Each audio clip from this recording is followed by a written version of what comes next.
মানুষ এই যে দেখেন কত মানুষ এই দাঁড়াই রয়েছে, তারা কতজন রুগী নিয়ে আসছে। ঠিকমতো যে প্রেশার মাপবে সেই রকমের কোনো একজন ডাক্তার নেই, যে প্রেশারটা যে মাপবে এরকম একজন আমরা ডাক্তার পাইতেছি না।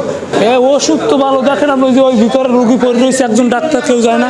কি একটা পরিবেশের মধ্যে আছে, খুব খারাপ পরিবেশের ভিতরে।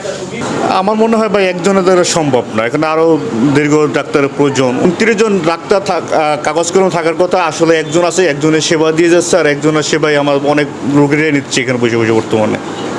জরুরি বিভাগ হয়েছে কি এখন সব ডক্টর হলে গিয়া ছুটিতে আছে, তারা আজকেরই ব্যাক করবে, এই জন্য ঝামেলাটা হচ্ছে আর কি।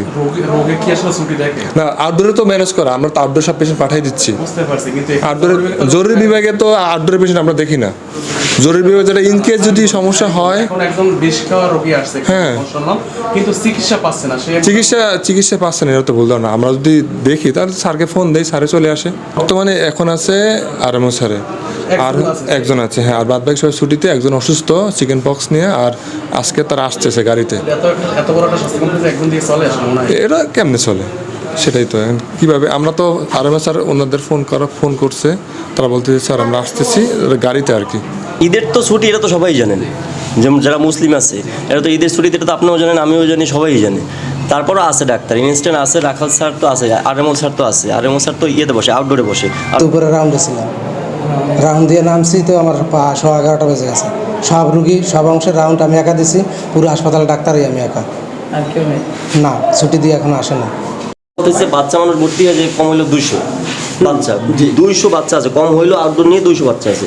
আমাকে একটা শিশু ডাক্তার ভাই মাস্ট ইম্পর্টেন্ট, এই জায়গায় মাস্ট বের, অর্থ ডাক্তার একটা শিশু ডাক্তার, এই দুইটা মাস্ট বি ইম্পর্টেন্ট ভাই এই জায়গায়। এই পাথরঘাটা উপজেলায় প্রায় 2 লাখের মতো লোক, কিন্তু সেই হিসেবে আপনাদের এই পাথরঘাটায় একটা হাসপাতালে 29 জন ডাক্তার থাকার কথা। কিন্তু এর আগেও কিন্তু আমাদের অনেক ডাক্তার আসছে, ঠিক আছে, কিন্তু ডাক্তার আসছে এই কয়েকদিন থাকে, তারপর কিন্তু তারা আবার চলে যায়। তো এই ঊর্ধ্বতন কর্তৃপক্ষই জানে যে আসলে যে ব্যাপারটা কি, ঠিক আছে, কির জন্য আসে আবার কির জন্য চলে যায়। এটা আমাদের সিভিল সার্জন স্যার আছে, টিএস স্যার আছে, তাদের সাথে একটু কথা বললে সবচেয়ে বেশি ভালো হয়। এবং আমাদের এই যে একজন ডাক্তার দিয়ে, কারণ ঈদের সময় কিন্তু আমাদের অ্যাক্সিডেন্টটা বেশি হয় এবং দূর থেকে অনেক লোক আসে, কিন্তু এখন এই একজন ডাক্তার দিয়ে রাউন্ড চালান লাগে, এই জায়গায় জরুরি বিভাগ চালান লাগে, আসলে তার জন্য বড় একটা বান্ডিং হয়ে যায়। আজ করবে কাল করবে উনি, তাহলে এই ঝামেলাটা হয় না, কথা বলছেন। তারপরে আপনি এই কথাটা আপনারা বলবেন, আপনাদের দিক থেকে আপনারা এটা বলবেন যে অন্তপক্ষে স্যার আপনার 2 দিন ছুটি একজন আর করবে, একজন যাইবে আর একজন আসবে।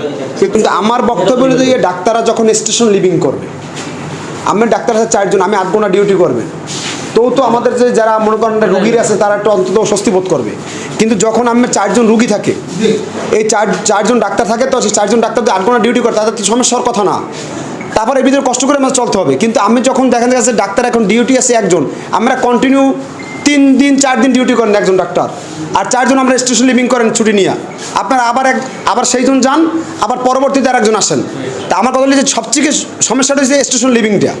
আমি টিএস স্যারকে সেদিনও বললাম যে স্যার এখানে আমি একদিন এখানে আসছি একজন রুগীর সাথে দেখা করার জন্য, আমি এসে দেখি কি অনেক এখানে রুগী।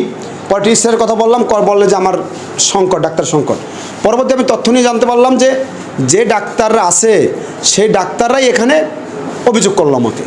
4 দিন ধরে আমি ডিউটি করি টানা, আমার 8 ঘন্টা ডিউটি গভর্নমেন্টের, তা আমি 8 ঘন্টা ডিউটি করবো। আমাকে বলা হয়েছে যে তুমি এই ডিউটিটা করো।